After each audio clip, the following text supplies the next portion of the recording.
지금 어린 나이에 지식을 한자 더 외우는 것보다 공부는 평생 해야 하는 거구나, 성장은 평생 해야 하는 거구나, 성장의 기쁨은 이런 거구나를 어릴 때 알수록 그 아이들이 살아가는데 더 큰 도움이 될 거라고 생각을 해요. 그래야 매일 배우고 매일 꿈꾸고 성장하면서 조금 더 즐겁게 살아갈 수 있어요.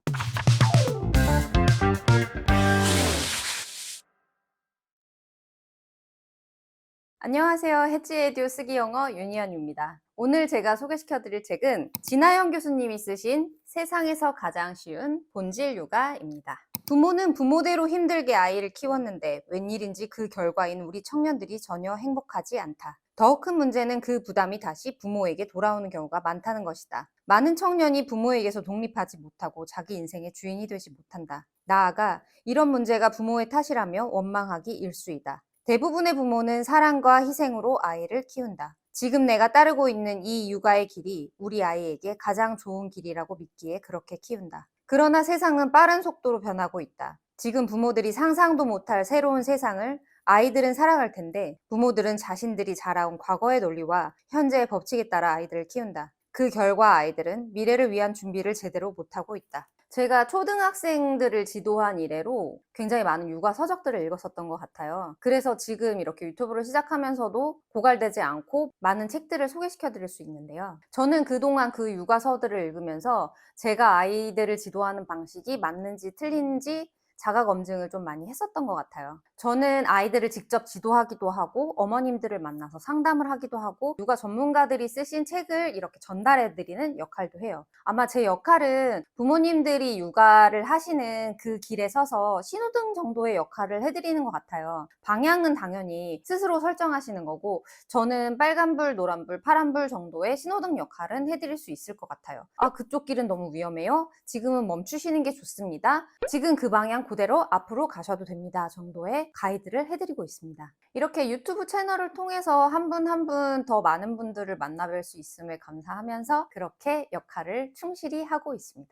나는 더 애쓰는 것이 답이 아니라 덜 애쓰는 것이 답이라고 말한다. 육아라는 게 그렇게 짐만 되는 게 아니라 충분히 즐거울 수 있다는 것, 아이도 행복할 수 있고 자라서 행복한 청년이 될 수 있다는 것을 널리 알리고 싶었다. 진아영 본질 육아 중에서. 제가 주로 소개시켜드리는 책에서 전달드리고 싶은 내용은 거의 같아요. 아이들을 너무 보채지 마시고 아이의 속도에 맞게 성장할 수 있게 조금만 기다려주시라는 거예요. 또 어머님이 너무 잘하려고 애쓰지 마시고 아이가 스스로 할 수 있다는 걸 믿고 시간을 가지고 기다려달라는 얘기가 참 많았던 것 같아요. 그 중에서도 제가 가장 바라는 것은 우리나라 아이들이 조금 더 즐겁고 행복하게 성장할 수 있는 걸 가장 바라고 있어요. 저는 이 나라에 있는 한 명의 어른으로서 그런 세상을 만들어줘야 할 책임이 있다는 걸 매일 느끼고 있어요. 왜냐면 저는 어머님들이랑은 다르게 매일매일 현장에서 아이들을 보고 있고 그 아이들이 무엇 때문에 괴로워하는지도 알고 있어요. 그리고 그 아이들이 성장해서 중고등학교 때 어떤 모습이 되는지를 너무 잘 알고 있기 때문에 조금 더 빠른 시기에 그 아이들을 도와주고 싶고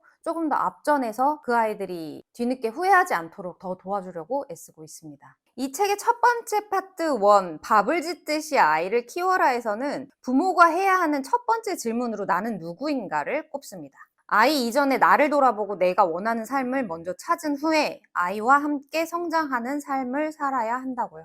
대한민국에서 공교육을 받았던 저도 성인이 되어서야 알았던 것 같아요. 성인이 돼서 완성이 되는 게 아니라 성인이 돼서도 꾸준히 성장해야 하고 공부해야 하고 노력해야 한다는 걸요. 그런데 안타까운 건 지금 자라나는 아이들도 저처럼 생각하고 있을 수도 있으니까 아이들은 조금 더 어려서 그 사실을 알아야 되지 않나. 저는 그런 가치관으로 아이들을 지도하고 있어요. 지금 어린 나이에 지식을 한자 더 외우는 것보다 공부는 평생 해야 하는 거구나, 성장은 평생 해야 하는 거구나, 성장의 기쁨은 이런 거구나를 어릴 때 알수록 그 아이들이 살아가는데 더 큰 도움이 될 거라고 생각을 해요. 그래야 매일 배우고 매일 꿈꾸고 성장하면서 조금 더 즐겁게 살아갈 수 있어요. 저도 20대에 막 성인이 되고 나서 완성되지 않은 제 모습을 보고 뭔가 20대 때는 그냥 까마득했던 것 같아요.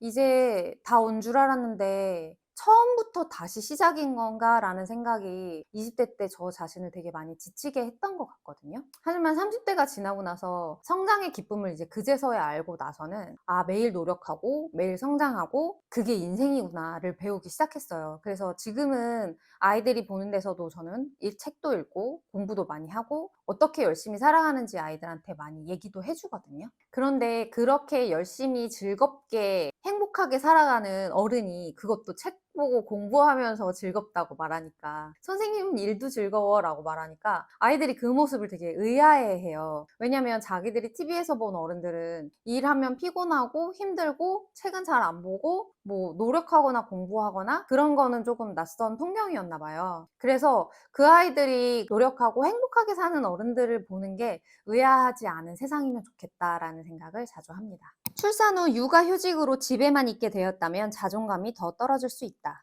이런 격한 역할 전환의 순간에 해로운 생각이 틈탈 수 있다.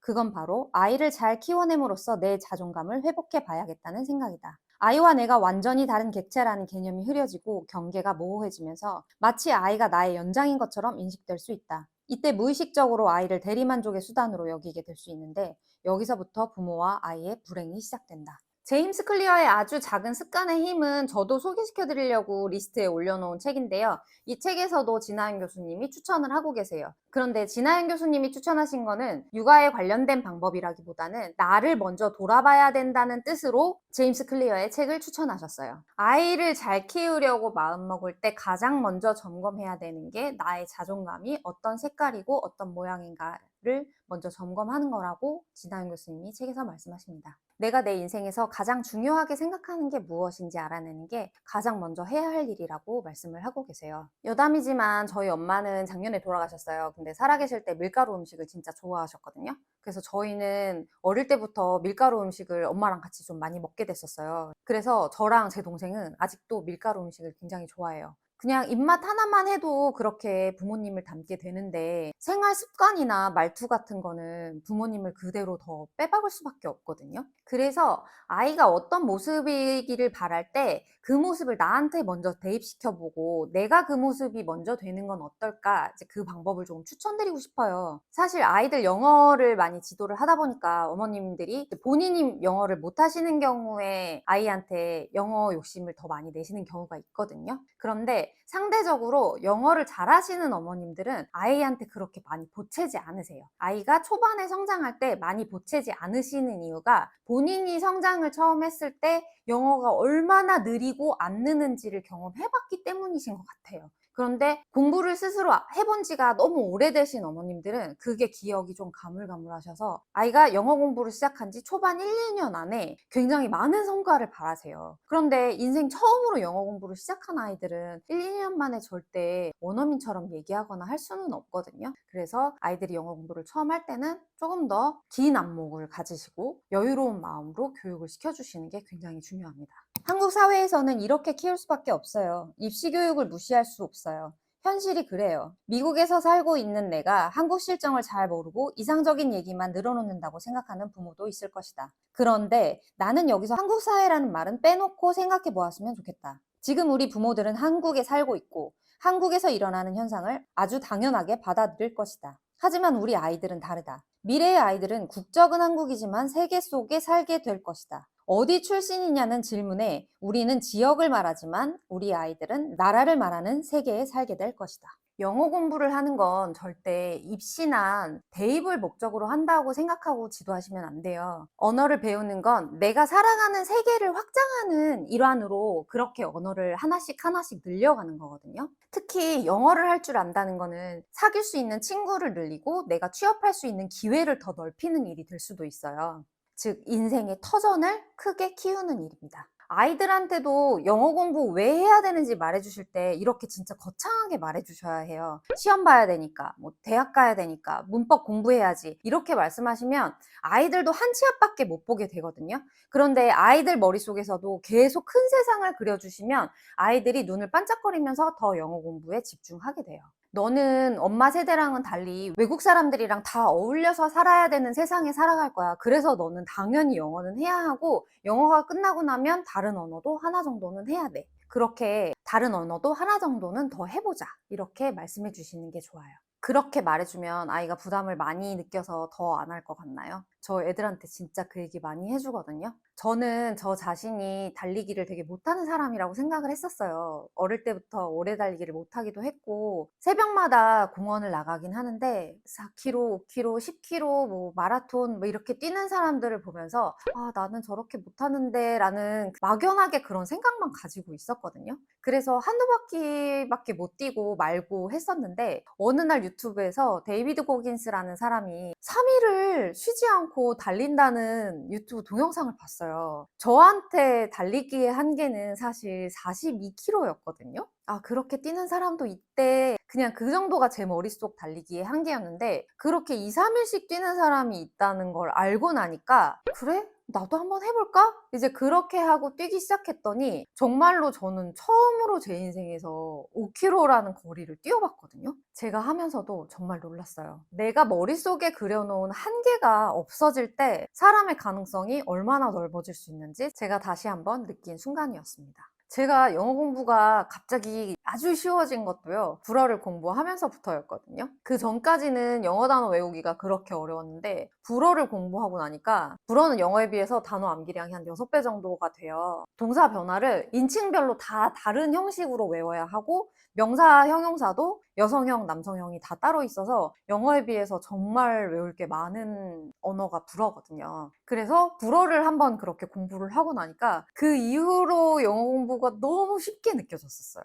저는 제가 가르치는 학생들한테도 영어는 기본이고 나중에 언어 하나는 더 해야 돼 라는 얘기를 자주 하거든요. 그 얘기를 할 때 아이들이 눈빛이 정말 달라져요. 공부 자극은 그렇게 시키셔야 돼요. 큰 세상을 심어주면서 마음의 자극을 주셔야지 너 숙제하면, 너 공부 더 하면 10,000원 줄게 이렇게 하시면 공부 습관 진짜 안 좋게 들거든요. 그 방법은 진짜 절대 쓰시면 안 돼요. 공부를 하는데 그런 금전적인 대가를 주기 시작하시면 아이들이 공부를 고생으로 받아들이기 시작해요. 그리고 공부를 하는 게 자기가 뭔가 대접받아 마땅한 걸로 생각을 해요. 그렇게 버릇들이시면 아이들은 절대 오랜 시간 길게 공부하지 않습니다. 진짜 비추어하는 방식이에요. 많은 부모가 육아를 밥 짓기가 아니라 만두 만들기라고 착각한다. 내가 최선을 다해서 고기도 썰어놓고 파도 넣고 뭔가 많이 넣으면 귀한 만두가 되는 줄 안다. 아이들이 비어있다고 생각하고 부모가 자신을 희생해서 다 넣어주려고 한다. 그러다 밥을 망치는 것이다. 만두는 속에 뭔가 넣어야 하지만 쌀은 속이 비어있지 않고 꽉 차 있다. 쌀은 그 자체로 완성되어 그만의 맛을 낸다. 그래서 맛있는 밥을 할 때 물 넣고 뚜껑 덮고 불을 지피기만 하면 쌀이 자기 본연의 맛을 드러낸다. 밥을 할 때 뚜껑 열고 들쑤시는 사람이 있는가? 내가 원하는 맛이 아니라고 소금 후추 치는 사람이 있는가? 상상만 해도 밥맛이 떨어지지 않는가? 밥을 할 때는 필요한 요건만 맞추고 뜸들이듯 인내심을 가지고 기다려줘야 한다. 우리가 밥을 할 때 뚜껑을 안 여는 이유는 물과 불만 잘 맞추었으면 맛있는 밥이 된다는 믿음이 있기 때문이다. 그런데 부모가 원하는 쌀맛이 있다고 해서 자꾸 뚜껑을 열어보고 쌀을 뒤적이고 양념을 넣는 부모가 있다. 쌀 안에서 맛있는 맛이 나온다는 걸 믿지 못하기 때문이다. 너무 재밌는 표현이라 읽어드렸어요. 제가 항상 어머님들께 드리는 말씀도 초등아이들은 제발 기다려주셔야 합니다잖아요. 초등이 천천히 자기가 성장할 시간을 기다려주셔야 한다는 표현을 진아영 교수님은 이제 밥이 익을 때라고 표현을 해주셨습니다. 그쵸. 잘 지은 밥은 쌀맛만 봐도 정말 맛있잖아요. 밥 뜸들이고 있는데 막 뚜껑 열고 막 후추 넣고 소금 넣고 그러면 안 되겠죠. 저는 아이들을 지도하면서 그만큼 어머님들 상담도 많이 하는 편이라서 사실 어머님들한테 뜸들이듯이 뚜껑 덮어놓고 아무것도 안 보고 기다려주기만 하는 게 얼마나 힘드신지 알아요. 그리고 사실은 아이를 못 믿는 것보다 학원을 못 믿는 거일 수도 있어요. 학원에다 맡겨놨는데 돈은 줬는데 우리 아이가 돈값 하나? 돈 낸 만큼 아이가 뭔가 서비스를 받고 있나? 이런 게 걱정이 되시는 걸 수도 있고요. 그래서 학원을 먼저 선택하시기 전에 정말 많이 알아보시고 확실히 어머님께서 신뢰가 가는 학원에 보내시되 그리고 한 번 학원을 그렇게 선택을 신중하게 하고 나셨으면 6개월에서 1년은 맡겨주셔야 돼요. 아무것도 하지 말고 내가 다 해줄 테니 너는 공부만 해라 라고 하는 것을 흔히 본다. 이 말은 기여를 가르치는 것과 완전히 반대되는 것이다. 그렇게 교육받은 아이는 성적이 좀 더 좋을지는 모르나 성인이 되어 어떤 조직의 구성원이 되었을 때 어떻게 기여해야 하는지를 모른다. 시키는 일은 잘할지 모르겠지만 리더가 되기는 어렵다. 기여라는 가치를 모르고 그저 자신에게 요구된 일만 하는 사람은 일에 더 큰 의미를 찾기도 힘들다. 자신이 기여하고 있다는 느낌은 뿌듯함을 주며 큰 내적 동기를 부여한다. 기여는 아이의 성장과 발전을 위해서도 꼭 필요한 것일 뿐만 아니라 우리 사회가 서로 도우며 발전하는 일이기도 하다. 제가 미국이나 유럽의 교육 체제와 우리나라의 교육법을 비교할 수 있는 책 소개 영상을 그동안 많이 소개해 드렸는데요. 미국 교육에서 가장 크게 생각하는 부분이 봉사와 나눔, 그리고 무엇보다도 기여입니다. 우리가 알만한 미국의 대학들은 내가 세상을 향해서 어떤 기여를 할 수 있는 사람인가를 정확히 표현해내는 능력과 그리고 정말로 그 능력을 가졌는지 확인하는 것을 대입에서 가장 큰 당락의 기준으로 봅니다. 반면 우리나라 입시는 능력을 기준으로 많이 보죠. 성적이 그렇고 어디에서 어떤 상을 받았고 하는 식의 기준이 더 많은 편입니다. 결국 한 사회 안에서 어른들이 어떤 기준으로 남을 바라보고 있는지가 아이들이 배워가는 방식이 될 수밖에 없는데요. 여러분이 생각하시기에 우리나라 사람이 남을 평가하는 기준 어떤가요? 따뜻한가요? 왜 얘기 들어보셨을 텐데 미국에서는 소방관이나 군인 출신들이 굉장히 사회에서 존경을 받는 인물로 알려져 있죠. 우리나라에서는 그렇지 않아요. 어떤 일을 하건 간에 연봉이 가장 중요하죠. 우리나라에서 가장 중요한 것은 연봉인 것 같습니다. 그런 눈으로 서로를 바라보고 있고 아이들도 그런 기준에서 성장을 하길 바라죠. 어떤 행동을 하게 하는 힘, 즉 동기는 크게 두 가지로 구분해 볼 수 있다. 외적 동기와 내적 동기가 그것이다. 그 일 자체와는 무관하게 일을 함으로써 외부에서 오는 보상이나 벌을 주는 경우가 외적 동기다. 돈, 성적, 보너스, 상, 칭찬, 처벌, 벌금 등은 다 외적 동기다. 반면 그 일 자체가 주는 가치와 의미, 봉사, 정의, 사랑, 기쁨이나 그 일 자체에 대한 흥미, 호기심, 만족감처럼 나의 내면에서 나오는 것이 내적 동기다. 분명한 사실은 외적 동기보다 내적 동기가 강하고 오래간다는 것이다. 아이에게 용돈을 줘서 어떤 일을 시키는 경우를 생각해보자. 아이가 돈이 필요할 때는 돈을 준다고 하면 시키는 일을 할 것이다. 그런데 돈이 충분하거나 사고 싶은 것이 별로 없을 때처럼 돈이 더 이상 필요하지 않으면 안 하려고 할 것이다. 이는 당연한 일이다. 어른들도 그렇지 않은가? 연봉이 인상되면 당연히 좋다. 처음에는 인상되면 열심히 일해야겠다고 생각할지도 모른다. 하지만 그 동기가 얼마나 가는가? 연봉이 인상된 기쁨은 머지않아 사라진다. 더 열심히 일하게 만들고 싶다면 계속해서 연봉을 올려줘야 한다. 이처럼 외적 동기는 계속 똑같이 제공하면 시간이 갈수록 그 효과가 줄어든다. 아까 제가 말씀드린 대로 이거 하면은 엄마가 뭐 해줄게 라는 보상으로 공부를 시키시면 기간이 오래 지속되지 않아요. 별로 효과적인 방법이 아니라고 진하윤 교수님도 말씀을 하고 계십니다. 진하윤 교수님은 이걸 외적 동기랑 내적 동기로 나눠서 설명을 해주시는데 외적 동기는 내적 동기에 비해서 상대적으로 그 지속 시간이 아주 짧고 효과가 미미하다라고 말씀을 하셨어요. 아이나 어른이나 내적 동기가 훨씬 더 중요한데요. 내적 동기에는 크게 사랑, 기여, 소속감 같은 것들이 있습니다. 자신이 가진 재능이나 힘으로 누군가에게 도움이 된다는 생각이 들 때 돈보다 더 강한 동기가 돼서 사람을 움직이는 힘으로 작용하는 거죠. 저를 예로 들자면 저는 처음에 고등학생들 지도하기 시작했을 때 4, 50점밖에 안 나오던 아이가 한 달 저랑 공부해서 갑자기 자기가 처음으로 90점을 넘어본 거예요. 그때 물론 누구보다도 어머님이 가장 기뻐하시긴 하셨지만 그 아이는 기뻐하기보다 얼떨떨해 했거든요. 그리고 그 아이가 했던 말은 그거였어요. 선생님 어쩌면 저도 할 수 있나 봐요 라는 말을 했었거든요. 그래서 그렇게 한 번 자기가 넘어서는 성취를 하고 난 아이는 계속 노력하기가 쉬워져요. 그렇게 동기부여를 해주고 저와 3년을 노력을 해서 대입 결과까지 좋게 나왔을 때 그 희열을 잊지 못해서 저는 계속 강사 일을 했던 것 같아요. 물론 생계를 위해서 돈을 무시할 수는 없어요. 그런데 돈만 벌고 내적 동기는 전혀 없는 일을 하면 사람이 금방 지칠 수밖에 없는 것 같아요. 저는 제 일을 좋아하기도 하기 때문에 이렇게 긴 시간 지속해 올 수 있는 게 아닌가 생각합니다. 사람이 특히 아이들이 경쟁과 보상 같은 외적 동기 없이 어떻게 움직이냐고 물을 수 있다. 외적 동기도 당연히 필요하다. 다만 외적 동기에는 유의할 점이 있다. 그건 바로 외적 동기를 부여해버리면 원래 있던 내적 동기가 약해진다는 사실이다. 예를 들어보겠다. 어떤 동네에 한 할아버지네 집 앞에 넓은 공터가 있다. 문제는 동네 아이들이 매일 이 공터에 와서 노는 바람에 너무 시끄러운 것이다. 보통 어른 같으면 아이들한테 다른 데 가서 놀라고 했을 것이다. 이 할아버지도 그렇게 해봤지만 애들이 말을 듣겠는가. 이 공터처럼 놀기 좋은 곳이 없는데. 고심 끝에 이 할아버지는 아이들이 올 때마다 1달러씩을 주면서 열심히 놀다 가라고 말했다. 아이들은 당연히 기뻐하면서 더 열심히 왔다. 그러다 2주쯤 지났을 때 할아버지가 말했다. 얘들아, 내가 이제 돈이 없어서 여기 와서 놀아도 더 이상 돈을 못 주겠다. 그러자 아이들이 어떻게 했을까? 그 후로 공터에 오지 않았다. 왜 이런 일이 일어났을까? 아이들이 처음에는 돈 때문에 온 게 아니라 그냥 거기서 노는 게 재미있어서 왔었다. 그런데 돈이라는 외적 동기가 주어지기 시작했다. 그러자 점점 외적 동기를 위해 오는 것이 되었다. 놀이였던 것이 마치 돈을 벌기 위한 일처럼 조금씩 변질된 것이다. 그러다가 외적 동기가 딱 끊어지니 왠지 흥이 떨어진 것이다. 게다가 왠지 돈 받고 할 일을 공짜로 해주는 것 같아 좀 억울한 느낌까지 든다. 이처럼 외적 동기가 있어야 뭔가를 하는 패턴을 만들면 그 행위 자체의 의미를 찾기가 쉽지가 않다. 즉, 내적 동기를 키우지 못하게 된다. 심지어 있던 의미조차 사라지게 된다. 아이들이 공부를 자기가 보상받아 마땅한 일이라고 인지하게끔 만드시는 게 안 된다는 뜻이었어요. 뭐를 주고 싶을 때, 아이가 갖고 싶은 게 있을 때 선물로 뭔가를 해주시는 거는 좋은 일이죠. 하지만 아이가 나는 공부를 하면 돈을 받는구나, 나는 공부를 하면 뭔가 보상을 받는구나가 버릇이 되면 아이는 공부를 그냥 하는 일이 아니라고 생각하게 됩니다.